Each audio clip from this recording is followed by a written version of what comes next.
دینداروں، سب سے پہلے امام زمان نور مولانا شاہ کریم الحسینی حاضر امام کے مبارک نام پر صلوات پڑھیے۔ اللہم صلی علی محمد وآل محمد۔ حضرت امام آقا سلطان محمد شاہ صلوات اللہ علیہ نے فرمایا کہ جس طرح انسان اپنی دولت کی حفاظت کرتا ہے، اسی طرح مومن اپنے ایمان کی حفاظت کرتا ہے۔ جس طرح آپ اپنی دولت کو سنبھالتے ہیں، اسی طرح اس دین اور ایمان کو، جو انمول چیزیں ہیں، اچھی طرح سنبھالنا تاکہ کوئی چور آ کر نہ لے جائے۔ اپنا ایمان چوراہے پر رکھ دیں گے تو کوئی چور یا مسافر لے جائے گا۔ زنجبار 4 جولائی 1899۔ آپ اپنے دین کو سنبھالیں، آپ اپنے زیورات کی حفاظت کرتے ہیں اور اپنے ایمان کو راستے پر چھوڑ دیتے ہیں۔ اس طرح آپ کا ایمان دوسرا آدمی لوٹ لے گا۔ زنجبار 20 اگست 1899۔ مولانا حاضر امام شاہ کریم الحسینی صلوات اللہ علیہ نے ممبئی 27 سپٹمبر 2013 کو فرمایا: As you observe the world around you, you will have seen that today the Ummah, the Muslim world, is stressed by new forces, and these new forces are causing Muslims fight other Muslims. To get involved in theological dialectic which has no purpose, because you cannot win in theological dialectic. You can have your own opinion, but you cannot force that opinion on somebody who does not wish to listen to that opinion. So I say to my spiritual children today, do not wander. We have our traditions. We have our faith. We have the values that we live by. Stay true to those. Practice the faith regularly, and I believe that you will find consistency, happiness, and continuity in practicing the faith which has been traditionally ours. دینداروں، یہ 2 فرامین میں نے آپ کے سامنے پیش کیے۔ ان دونوں کے ٹائمنگ میں، مدت میں 114 سال کا فرق ہے، لیکن ان دونوں فرمان میں جو میسج ہے، اس کا جو ایسنس ہے، آپ نے دیکھا ہوگا وہ سیم ہے۔ ایک فرمان ٹائم کے لحاظ سے بہت ڈائریکٹ ہے، مولانا حاضر امام کے الفاظ گارڈڈ ہے، مگر میسج دونوں میں بہت ہی واضح ہے کہ ہر مومن کو اپنے ایمان کی سنبھال کرنی چاہیے۔ اپنے ایمان کو پروٹیکٹ کرنے کے لیے کچھ میجرز اس کو ہمیشہ لینے چاہیے۔ شروع سے جب سے اللہ تبارک و تعالیٰ کا میسج دین اسلام ریویل ہوا ہے، دین اسلام اپنے نیچر میں پلورلسٹک مذہب رہا، تکثریتی مذہب رہا۔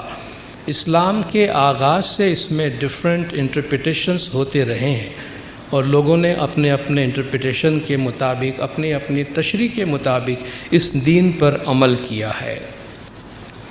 اور یہ تشریحات پوری تاریخ کے دوران جس طرح آگے بڑھی ہے، مولانا نے بھی اپنے فرمان میں ان کو irreversible historical realities کہا کہ یہ رول بیک نہیں ہو سکتے ہیں، ان کو آپ لپیٹ کے واپس ماضی میں نہیں لے جا سکتے ہیں، یہ واپس نہیں جا سکتے ہیں، یہ آگے جانے والے ہوتے ہیں یا یہ اپنی جگہ پہ کھڑے رہنے والے ہوتے ہیں۔ آپ نے آبزرو کیا ہوگا جو لوگ انٹرنیشنل پالیٹکس پہ نظر رکھتے ہیں، اپنے ارد گرد کے ماحول پہ نظر رکھتے ہیں، سن 2000 میں مولانا حاضر امام نے پاکستان کی جماعت کو بھی فرمایا تھا کہ آپ اپنے ارد گرد کے ماحول پہ نظر رکھیں، آپ دیکھیں حالات کس طرح ڈیولپ ہو رہے ہیں، واقعات کس طرح ہو رہے ہیں، ان کو دیکھیں اور آپ دانش مندی کے ساتھ وائزلی اور پروڈنٹلی آپ ان کے لیے اپنے رسپانسز تیار کریں، آپ ان کے مطابق اب رسپونڈ کریں۔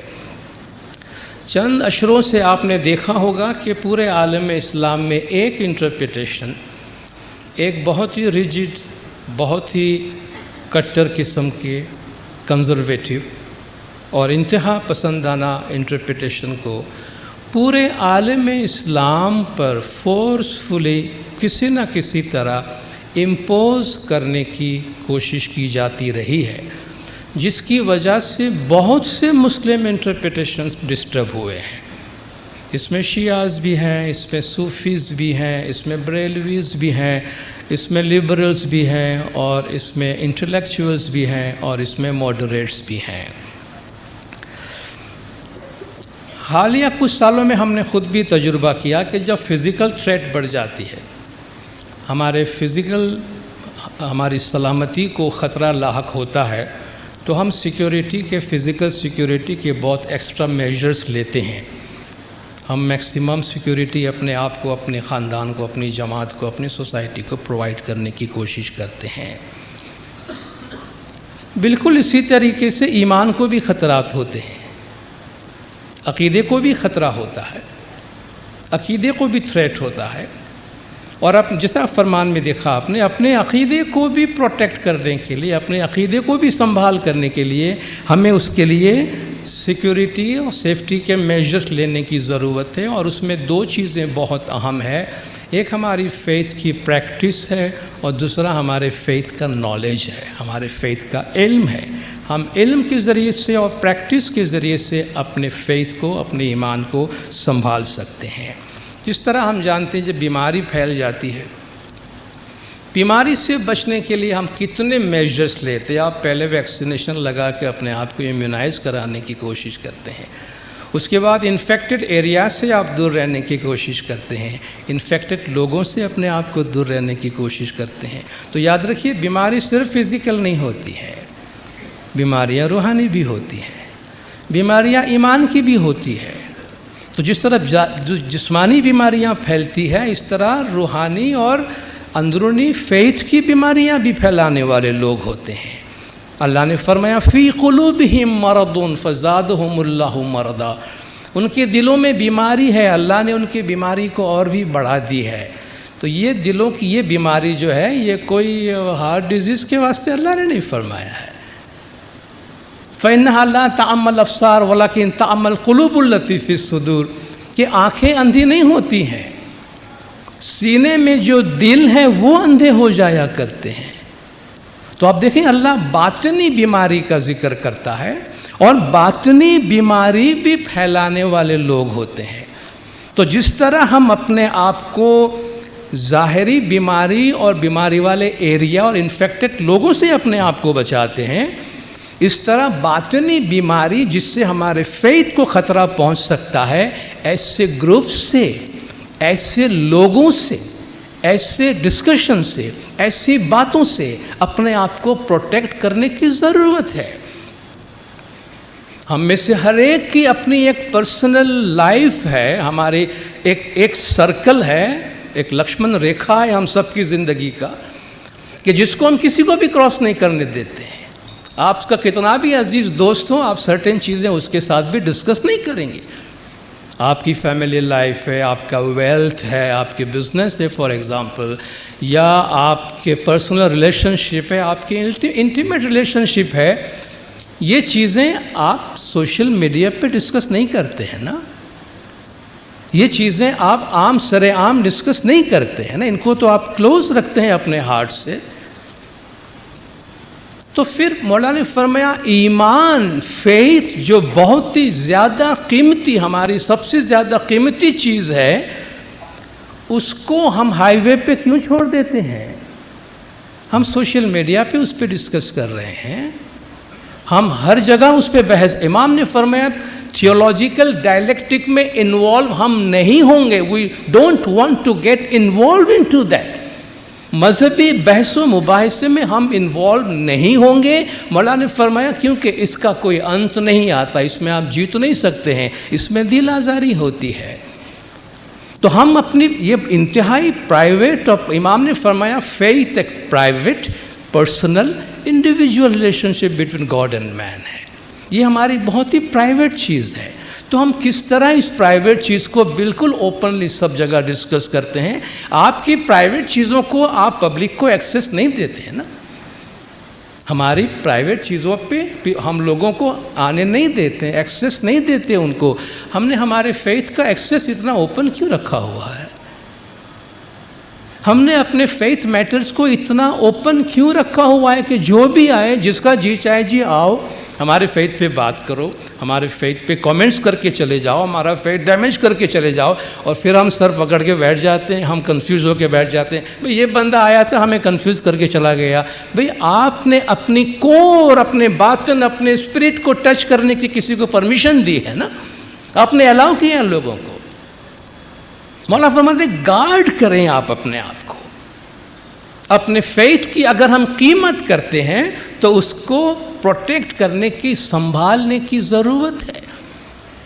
اس کے لیے فیتھ کی پریکٹس بہت امپورٹنٹ ہے. ایسے لوگوں سے اپنے آپ کو بچانا امپورٹنٹ ہے. اور باقاعدگی سے اپنے بچوں کو, میں پیرنٹس سے بھی ریکویسٹ کروں گا, یوتھ سے, بچوں سے ریکویسٹ کروں گا, آری سینٹر میں ریگولرلی جائیے. ماں باپ سے ریکویسٹ کروں گا اپنے بچوں کو ریلیجس سینٹر باقاعدگی سے بھیجیے. کوئی بھی بہانے سے اپنے بچے کو نائٹ سکول سے دور مت رکھیے. ایک دفعہ اگر آپ کے بچے مذہبی تعلیم سے محروم رہے تو وہ اپنی پہچان شناخت کے بارے میں کنفیوزڈ رہیں گے. اور ہماری آئیڈینٹی, ہماری پہچان ہماری سب سے بڑی قیمتی چیز ہے. اگر اس کے بارے میں بھی ہم کنفیوزڈ رہے تو ہماری زندگی سے خوشی ختم ہو جائے گی. گولڈن جوبلی کے موقع پر مولانا حضرت امام نے فرمایا تھا کہ ہمارے فیتھ کی بہت سی اہم چیزوں کے جو خلاصے ہیں وہ سیکنڈری سلیبس کے ذریعے سے جو کہ آنے والا ہے وہ جماعت کو دیا جائے گا. اور یہ سیکنڈری سلیبس کے فیتھ اینڈ پریکٹسز کے میٹیریل ابھی آنا شروع ہوئے ہیں. ہمارے بچوں کو وہ دیا جا رہا ہے.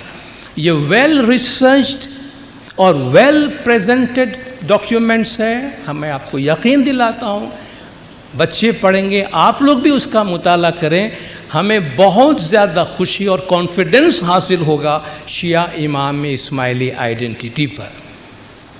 لیکن اگر ہم اتنی سی محنت بھی نہیں کریں گے, پریکٹس سے اور نالج سے اگر ہم اپنے آپ کو اسٹرانگ نہیں کریں گے تو ہمارے لیے اپنے فیتھ کے ساتھ زندگی گزارنا, فیتھ کے اسٹرینتھ کے ساتھ ڈیفیکلٹ ہوتا جائے گا. کیونکہ مجھے معاف کیجیے گا میں یہ ورڈ استعمال کرتا ہوں, فیتھ کی پریکٹس کے معاملے میں ہم ایک ہاسٹائل انوائرمنٹ میں زندگی گزار رہے ہیں. فیتھ کے پریکٹس کے معاملے میں ہم ایک ہاسٹائل انوائرمنٹ میں زندگی گزار رہے ہیں. ہمارے آس پاس جو کچھ ہو رہا ہے اس سے ہمارے فیتھ کو, ہمارے ہی نہیں بہت سے لوگ ڈسٹرب ہیں, آپ جانتے ہیں. تو ہمیں اپنے آپ کو بہت کیئرفلی اپنے آپ کو سنبھالنے کی اور اپنے آپ کو حفاظت کرنے کی ضرورت ہے. قرآن حکیم میں اللہ تبارک و تعالیٰ اپنے بہت سارے میریکلز کا ذکر کرتا, بہت سارے معجزات کا ذکر فرماتا ہے. ان معجزات میں سے ایک اہم معجزہ اللہ فرماتا ہے وہ یہ ہے کہ ہم نے تم کو الگ الگ بنایا ہے. ہم نے تم کو آئیڈینٹیکل نہیں بنایا ہے, سب کو ایک جیسا نہیں بنایا ہے. اللہ فرماتا ہے میں نے سب کو الگ بنایا ہے, اسی میں میرا میریکل ہے. یا ایھا الناس انا خلقناکم من ذکر و انثی, اے انسانوں ہم نے تمہیں ایک مرد اور ایک عورت سے بنایا ہے.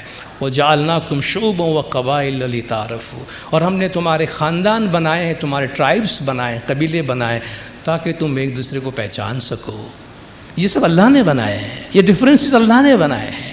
ان اکرمکم عند اللہ اتقاکم, مگر تم میں سے اللہ کی نظر میں بڑا وہ ہے جو زیادہ پرہیزگار ہے, جو زیادہ اچھا انسان ہے. وَمِنْ آیاتہ, اور اس کے میریکلز میں سے ایک یہ میریکل ہے خلق السماوات والارض, آسمانوں اور زمین کی تخلیق. واختلاف السنتکم و الوانکم، اور تمہاری لینگویج کی ڈفرینسز اور تمہاری رنگتوں کے ڈفرینسز. تم سب الگ الگ زبانیں بولتے ہو، تم سب کی رنگتیں الگ الگ ہے. کوئی سفید فام ہے، کوئی سیاہ فام ہے، کوئی گندمی ہے، الگ الگ رنگ کے انسان دنیا میں ہے. اللہ فرماتا ہے یہ میرے میریکل ہیں، میں نے بنائے ہیں. اللہ ڈپلیکیٹس نہیں بناتا. اللہ کی کروڑوں معجزات میں سے ایک یہ ہے کہ وہ دو چیز آئیڈینٹیکل نہیں بناتا ہے، وہ ہر چیز کو یونیک بناتا ہے. تو اللہ فرماتا ہے یہ میرا معجزہ ہے. ان فی ذالک لآیات للعالمین، اس میں علم والوں کے لیے نشانیاں، جاہلوں کو تو کچھ نظر نہیں آئے گا.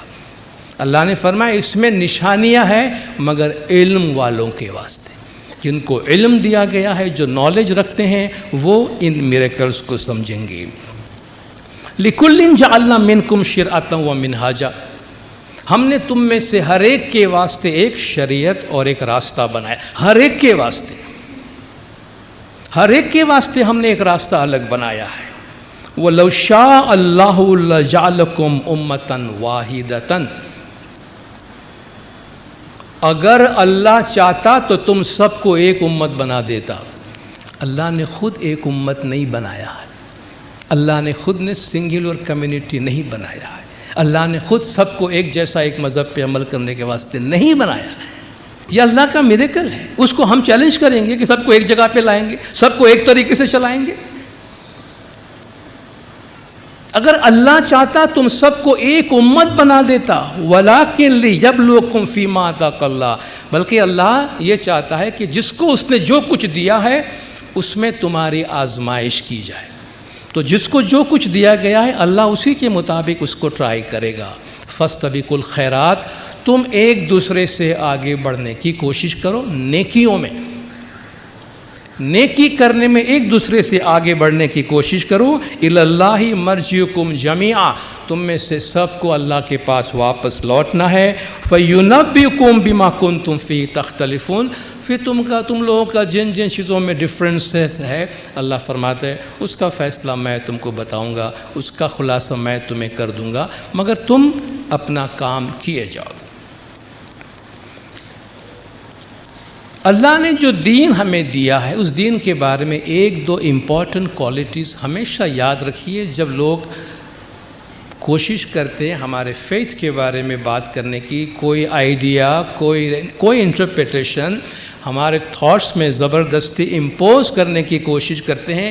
دیکھیے دینداروں، یہ ہماری اپنی ڈگنیٹی کا سوال ہے، یہ ہمارے سیلف رسپیکٹ کا سوال ہے. جب تک آپ کسی کو ایکسیس نہیں دیں گے کوئی ہمارے فیتھ کو ایکسیس کر نہیں سکتا ہے زبردستی.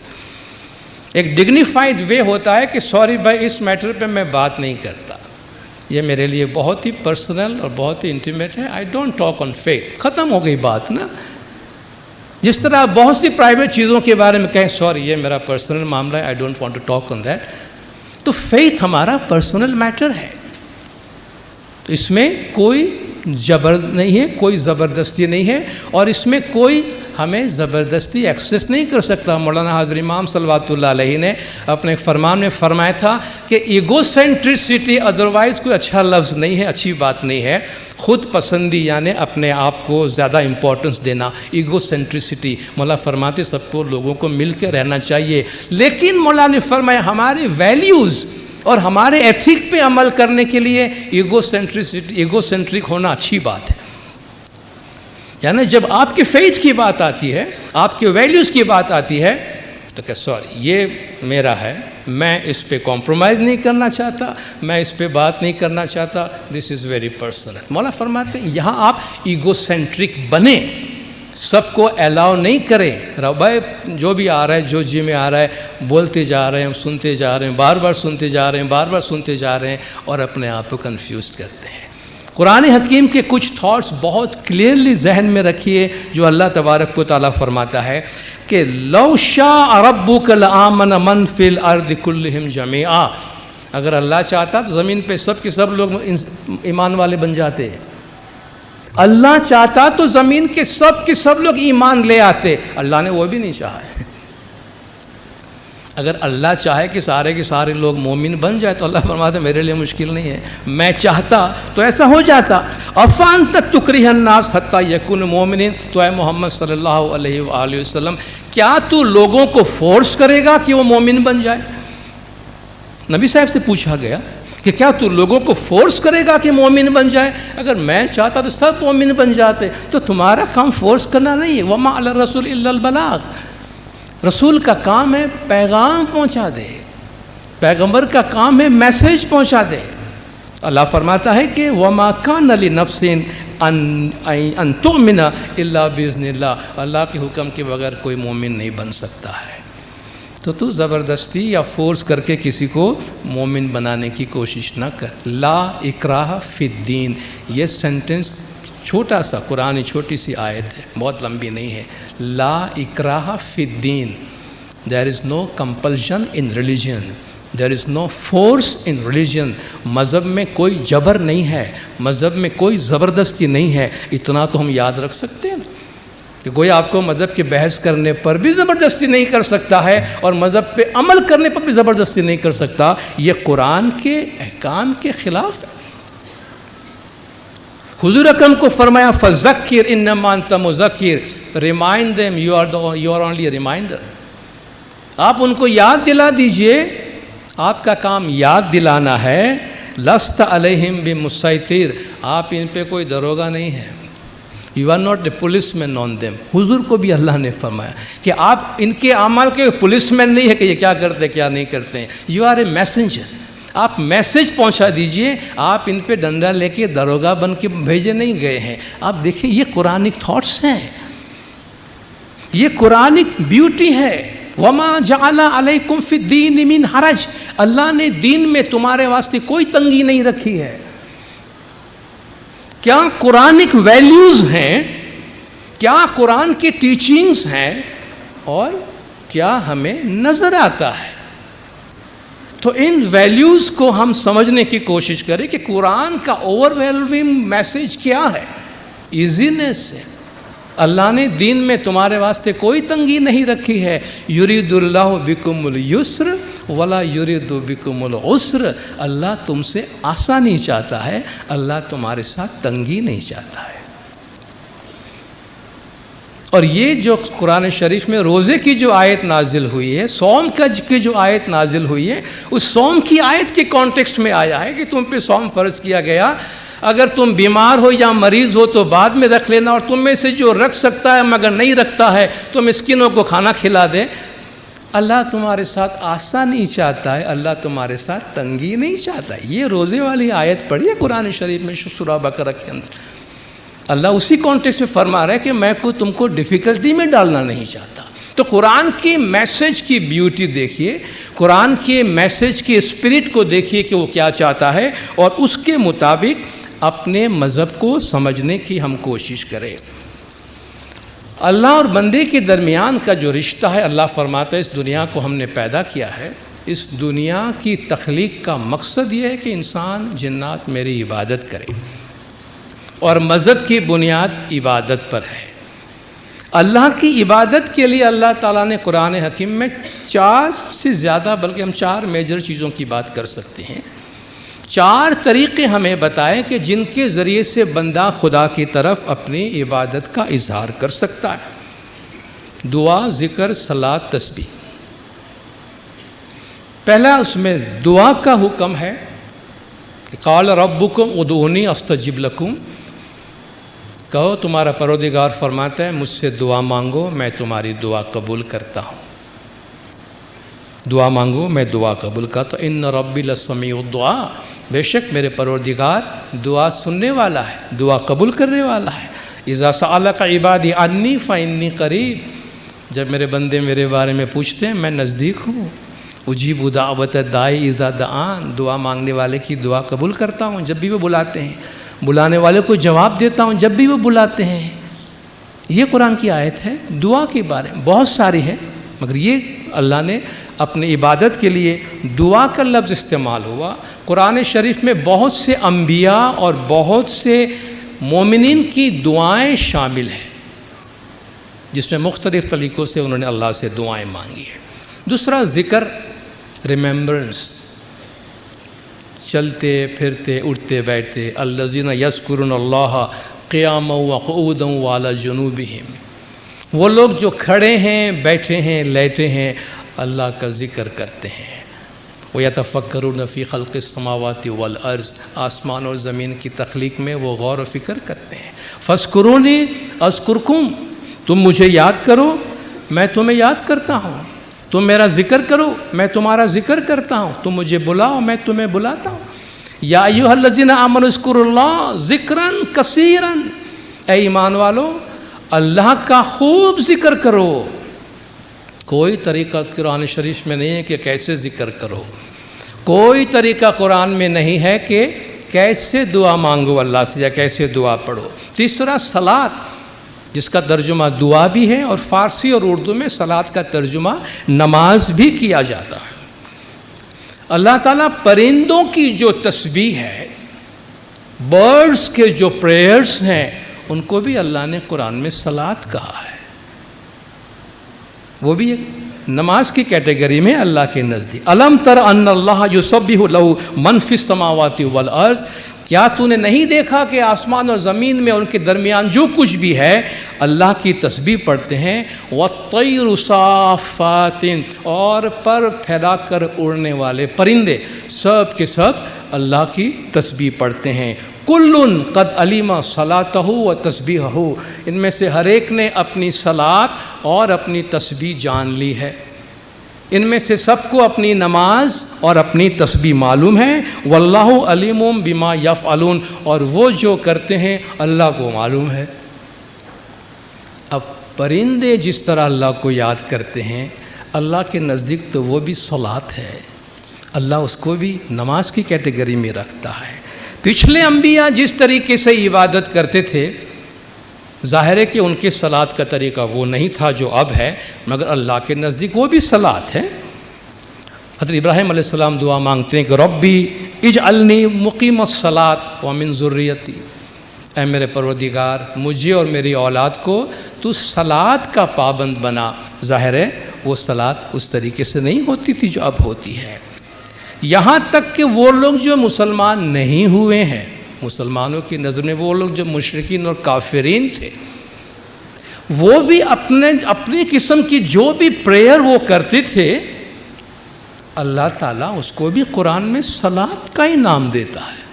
وہ ابھی تک مسلمان نہیں ہوئے ہیں لیکن اپنی طریقے کی عبادت کر رہے ہیں۔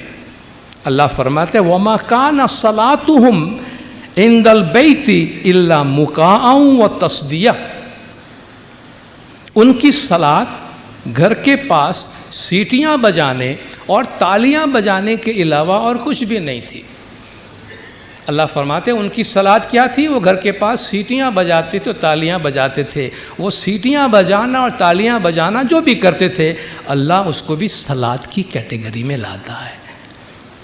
اللہ کے نزدیک وہ بھی صلاۃ، جس کا ترجمہ اب نماز کیا جاتا ہے، اسی کیٹیگری میں وہ آ رہا ہے۔ اور چوتھی بات ہے تسبیح،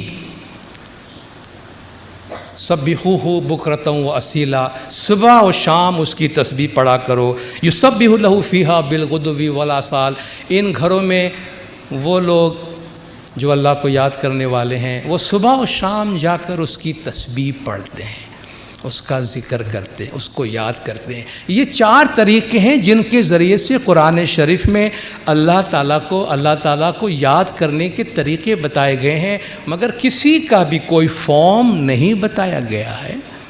ڈفرینٹ انٹرپریٹیشنز جو ایوولو ہوئے ہیں، وقت گزرنے کے ساتھ ساتھ چیزیں ایک صورت اختیار کرتی گئی ہے۔ بعض چیزیں زیادہ امپورٹنس دی جانے لگی ہے، بعض چیزوں کو کم امپورٹنس دیا جانے لگا ہے، یا بعض انٹرپریٹیشن میں بعض چیزوں کو امپورٹنس زیادہ دی گئی ہے، بعض گروپ کے اندر بعض اور چیزوں کو امپورٹنس زیادہ دی گئی ہے۔ یہ طریقہ تھرو آؤٹ ہسٹری ڈیولپ ہوتا رہا ہے۔ دین اسلام میں اللہ تعالیٰ نے جو میسج دیا ہے وہ صرف ایک اسٹرکچرڈ فیتھ ہی کی بات نہیں کرتا ہے، اس میں ڈفرینٹ ڈائمینشنس ہیں، اس میں ڈفرینٹ لیولز ہیں. آپ نے شریعت، طریقت، حقیقت، معرفت کا ذکر ہم تھرو آؤٹ سنتے رہے ہیں جو صوفیوں کے نزدیک استعمال ہوتا رہا ہے.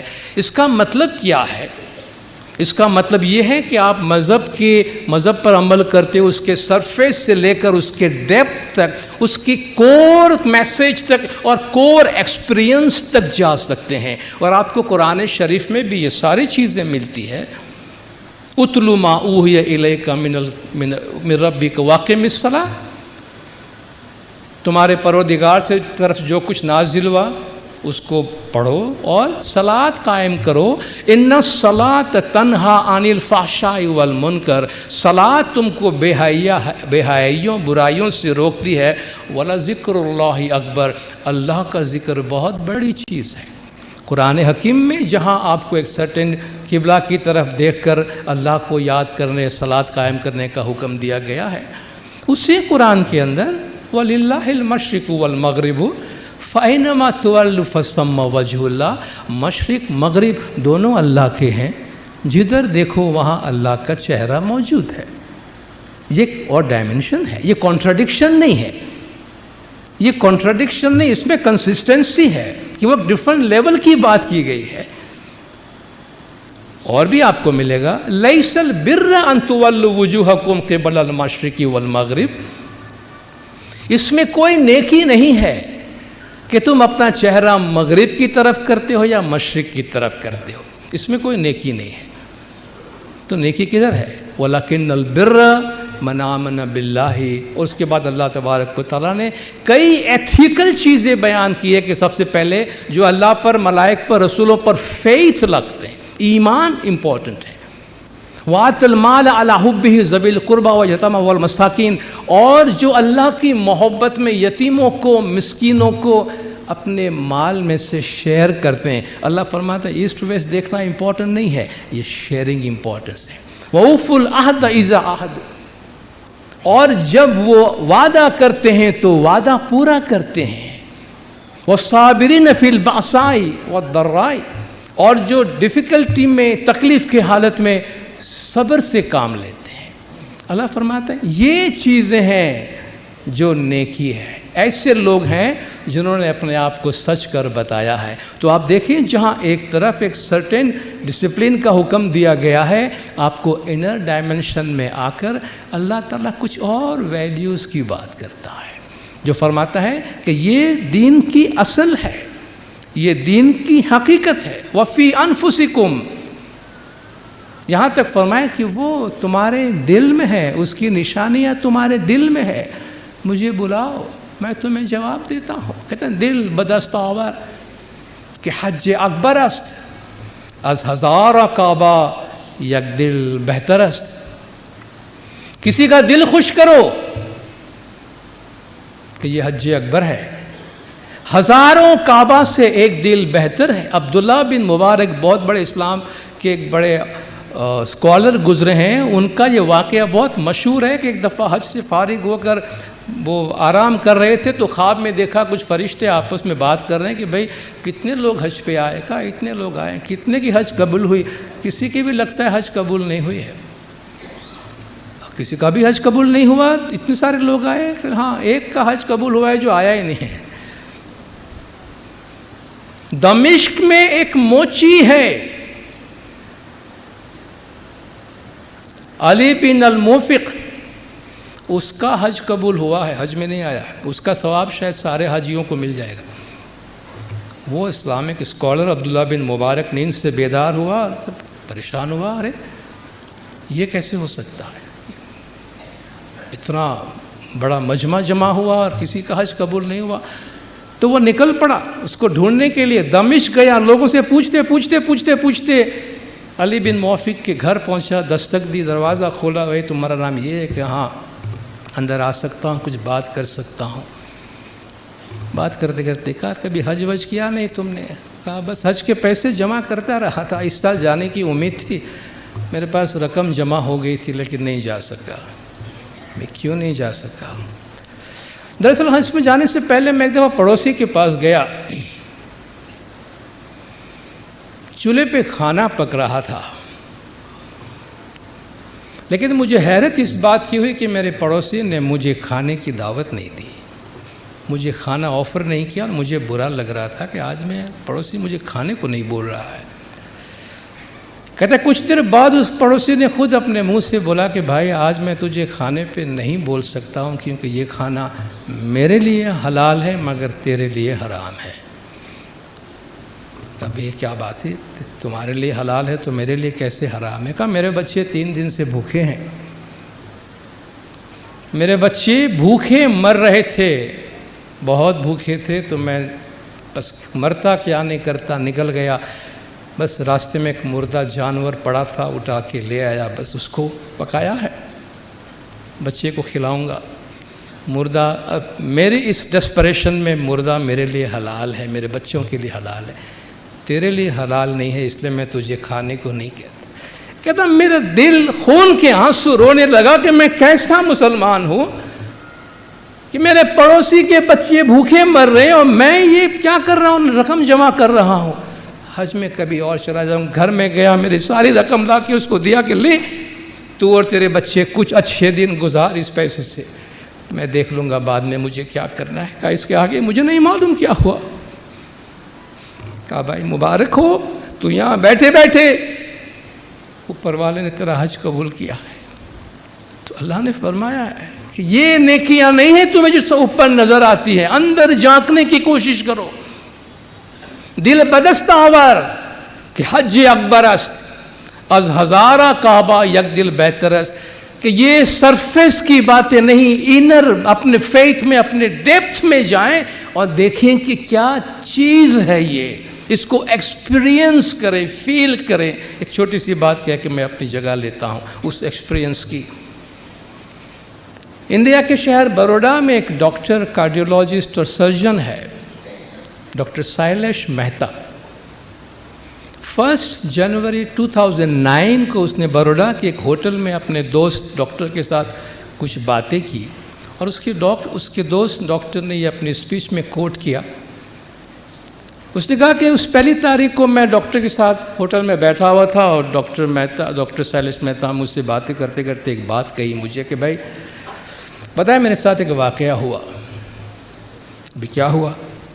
کہا میں تھوڑا پریشان بھی ہوں، تیری ہیلپ بھی چاہیے مجھے۔ کہا بولو۔ کہا کچھ 8-10 دن پہلے میرے ہاسپٹل میں کپل آیا، 6 سال کی بیٹی کو لے کے آیا۔ اس کے ہارٹ کی کنڈیشن اتنی خراب تھی کہ میں نے ان سے کہا کہ دیکھو بھائی آپریشن ایک آپشن ہے، مگر آپریشن کا سکسیس ریٹ جو ہے وہ 30% ہے، 30% چانس ہے سرجری کے بعد اس کا بچنے کا، لیکن اگر آپریشن نہیں کراتے ہو تو 3 مہینے سے زیادہ تمہاری بچی نہیں رہے گی، کیونکہ بہت زیادہ اس میں بلاکیج ہے۔ ماں باپ نے کہا بھی چلو 30% تو 30%، امید تو ہے، اس طرح تو آپ نے کوئی امید ہی نہیں دلوائی ہے میڈیسن میں، تو آپ بس ہم اللہ پہ بھروسہ، آپ سرجری کریں اس کی۔ تو کہا میں نے بچی کو امیڈیٹلی ایڈمٹ کیا اور ایمرجنسی بیسس پہ اس کی سرجری کی تیاری کی، اور میں سرجری کی تیاری کرتا رہا، اور سرجری کے سلسلے میں بچی کے پاس جاتا رہا، دلاسا دیتا رہا۔ ایک دفعہ کہ بچی کے پاس میں گیا آپریشن سے پہلے، تو بیٹی مجھ سے ایک سوال پوچھتی ہے۔ اس بیٹی کی ماں ساتھ میں ہوتی تھی اور پریئر کرتی تھی، دعائیں کرتی تھی اس کے لیے۔ وہ بیٹی مجھے پوچھتی ہے کہ doctor uncle are you going to open my heart? Are you going to open my heart? آپ میرا دل کھولنے والے ہیں؟ تو میں نے پوچھا ایسی بات کیوں کرتے بیٹا، ایسی فائن، کچھ بھی نہیں ہوگا، آپ تو نیند میں ہوں گی، آپ کو پتہ بھی نہیں ہوگا۔ کہا نہیں اس لیے نہیں، میں کیا ہے کہ سب لوگ مجھے کہتے ہیں it's an open heart surgery, open heart surgery, کہ اس میں دل کھولنے والی کی بات ہے، تو آپ میرا دل کھولنے والے ہیں؟ کہ بیٹا آپ ایسی بات کیوں کرتے ہیں؟ کہ دیکھو کیا ہے ڈاکٹر انکل، میری ماں کہتی ہے کہ خدا دل میں بستا ہے، میری ماں کہتی ہے خدا دل میں رہتا ہے، سب لوگ کہتے ہیں خدا دل میں بستا ہے، میرے ٹیچرز بھی کہتے ہیں خدا دل میں بستا ہے، سب گڑھ سامی مارو بھرپور بیٹھا، ہر دل میں مولا بیٹھا ہوا ہے۔ اگر آپ میرا دل کھولو تو بعد میں مجھے بتانا کہ خدا کیسا دکھتا ہے. آپ دل کھولو تو بعد میں مجھے بتانا کہ خدا کیسا دکھتا ہے. وہ کہتا ہے میں ایک سرجن ہوں، دن میں کتنے دل ٹٹولتا ہوں، کتنے دن کاٹتا ہوں، میں ان چیزوں سے سینٹیمنٹل ایموشنل نہیں ہو سکتا ہوں. میں ایک ریلیجس آدمی بھی نہیں ہوں. اس نے کہا کہ میں ان باتوں سے کوئی سینٹیمنٹل ہوتا زیادہ. میں نے بچی کو دلاسا دیا، وہ آپریشن کے لیے لے گیا اور میں آپریشن شروع کیا. میں نے کہتے ہیں 1/2 hour 45 minutes down the operation. اس نے کہا کہ میں نے ریئلائز کیا کہ آپریشن فیل ہو گیا، کہ کسی بھی صورت اس کے ہارٹ میں بلڈ نہیں آ رہا تھا. تو میں فرسٹریشن ہو گیا آیا مجھے بالکل. میں نے کہا کہ بھئی آپ، میں نے ساتھی ڈاکٹرز تھے، نرسز تھے، میں نے کہا بھئی آپ اس کو اسٹیچ کر دیں، آپ دیر از نو ہوپ، یہ ہارٹ شاید اب نہیں کام کر پائے گا. کہا میں بس اتنا کہہ کے میں نکلنے والا تھا باہر کہ مجھے اس بچی کی بات یاد آئی کہ ڈاکٹر آپ دل کھولو تو مجھے بتانا خدا کیسا دکھتا ہے. کہا میں کوئی ریلیجس آدمی نہیں ہوں ویسے بائی دا وے، اس نے کہا، لیکن پتہ نہیں مجھے کیا ہوا کہ میں اپنا ہاتھ جوڑ کر اس ہارٹ کے سامنے کھڑا ہو گیا کہ گاڈ، خدا، جیسی کہ یہ بچی مانتی ہے اور لوگ اس کو کہتے ہیں کہ تو دل میں بستا ہے. میرے آنکھوں سے آنسو آ گئے. کہا مجھے کچھ نظر نہیں آ رہا تھا. میں نے نرس سے کہا کہ بھئی میرے گلاسز اور میری آنکھیں صاف کرو، چونکہ وہ گلوز میں تھے، کہ اگر تو دل میں بستا ہے جیسا کہ یہ لڑکی مانتی ہے تو پلیز اس کو بچا لے. بٹ آئی ڈونٹ نو، بولے اسپونٹینیسلی مجھے ایسا خیال آیا اور میرے دل میں یہ پریئر آئی اور میں نے یہ کہا، ان سے کہا بھائی صاحب آپ اسٹیچ کرو. میں آنکھوں میں آنسو ہے، میں نکلنے لگا اور میں مڑ کے جانے لگا ہوں تو میرا ساتھی ڈاکٹر مجھے بلاتا ہے کہ doctor Mehta, blood is coming in the heart. کہ ڈاکٹر دل میں بلڈ آنا شروع ہوا ہے. It was a miracle. کہ میں نہیں مان رہا تھا، کہ میں خدا کے سامنے ہار گیا تھا کہ خدایا آج تک کی میری ایجوکیشن اور میرے 40-45 سال کا جو تجربہ ہے آج فیل ہو گیا ہے. میں اس بچی کو نہیں بچا سکا ہوں، تو کچھ کر سکتا ہے تو کرنا. اس کے بعد پھر سے میں نے کام شروع کیا. 4.5 گھنٹے کا اور آپریشن کیا. اس بچی کے سارے دل کو کلین کیا. اس کا ایک بہت ہی تندرست دل اس بچی کے پاس ہے ابھی، اگر کوئی اور میجر پرابلم نہیں ہوا تو she is going to leave for about 60 years کا. 60 سال وہ لڑکی زندہ رہ سکتی ہے. اس واقعے نے مجھے میچیور کر دیا ہے. ڈاکٹر کہتا ہے 6 سال کی لڑکی نے مجھے کلچرڈ کر دیا، مجھے انسان بنا دیا ہے. کب میں کسی ہاسپٹل میں کبھی ایمرجنسی میں جاتا ہوں یا آپریشن کے لیے جاتا ہوں تو پہلے اوپر والے کو یاد کرتا ہوں، پھر اپنا کام شروع کرتا ہوں. کہا اس نے مجھے بدل دیا ہے.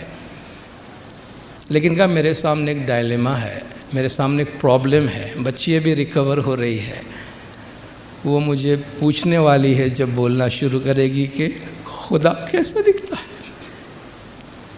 خدا کیسا دکھتا ہے. میں اس کو کیا جواب دوں؟ کہ میں نے تو یعنی جو مجھے تجربہ کرنا تھا میں نے کیا، اب میں اس سے کیا سمجھاؤں. اس کا دوست کہتا ہے کہ ڈاکٹر ڈونٹ وری، فکر نہیں کرو، just tell the girl god can not be seen, he can be felt and experienced. بیٹا خدا دکھتا نہیں ہے، خدا کو محسوس کیا جاتا ہے، خدا کو ایکسپیرینس کیا جاتا ہے. یہ مذہب کی کا کور ویلیو ہے. یہ وہ کور ویلیو ہے. جب ہم بچے کو سکھاتے ہیں، آپ دیکھیں ماں کی ٹیچنگ، ٹیچرز کی ٹیچنگ ہے 6 سال کی بچے کے دل میں کیا کنوکشن ڈالتی ہے. مگر یہ چیزیں کہاں سے آتی ہے؟ تعلیم سے آتی ہے، ٹیچنگ سے آتی ہے، پریکٹس سے آتی ہے. فیتھ کو ویلیو کرنا ہمارے ہاتھ میں ہے. A value is value when its value is valued. A value is value when its value is valued. ایک قیمتی چیز اس وقت قیمتی ہے جب آپ اس کی قیمت کی قدر کرتے ہیں. اگر آپ اس قیمتی چیز کی قدر نہیں کرتے ہیں تو اس کی کوئی ویلیو نہیں ہے۔ تو آج کی اس پریزنٹیشن کا، اس واعظ کا میرا یہی پیغام اور یہی میسج ہے، اس بہت ہی قیمتی چیز کو ہم سنبھالیں، اور اس کو سنبھالنے کے لیے ہمیں خود کو محنت کرنی پڑے گی، ہماری اپنی کمٹمنٹ اس کے لیے بہت ضروری ہے۔ مولانا شاہ کریم الحسینی حاضر امام ہم سب کو صراط مستقیم پر قائم رکھے، مولا کے جماعت کے تمام گناہ معاف کرے، سب کی نیک امیدیں پوری کرے، ایمان دیدار نصیب کرے۔ صلوات پڑھے دیندار، اللہم صلی علی محمد و آل محمد۔